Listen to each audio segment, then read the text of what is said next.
মৃত্যু আসার আগেই আপনার পরিবারকে যেসব বিষয়ে ওসিয়ত করে যাবেন। কোন কোন বিষয়ে ওসিয়ত করবেন চলুন দেখে নেওয়া যাক। ১. আমার মৃত্যুর সংবাদ শুনলে ইন্না লিল্লাহি ওয়া ইন্না ইলাইহি রাজিউন পড়বেন। ২. আমার মৃত্যুকে অকাল মৃত্যু বলবেন না, কারণ আমি আমার নির্ধারিত রিজিক ভোগ করে ফেলেছি। ৩. আমাকে নিয়ে বিলাপ মাতন করবেন না, জোরে জোরে কান্নাকাটি করবেন না, কারণ এটা সুন্নাহ বিরোধী এবং রাসূল সাল্লাল্লাহু আলাইহি সাল্লামের কর্তৃক নিষিদ্ধ কাজ। ৪.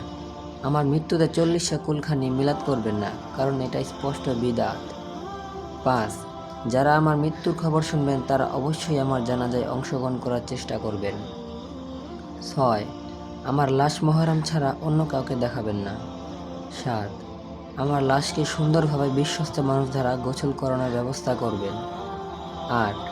লাশ দাফনে ইসলামিক রীতিনীতি অবলম্বন করবেন, সমাজের নয়। ৯. আমাকে কবরস্থ করার পর কিছুক্ষণ সেখানেই থাকবেন আর পড়বেন আল্লাহুম্মা সাব্বিত আল্লাহুম্মা সাব্বিত।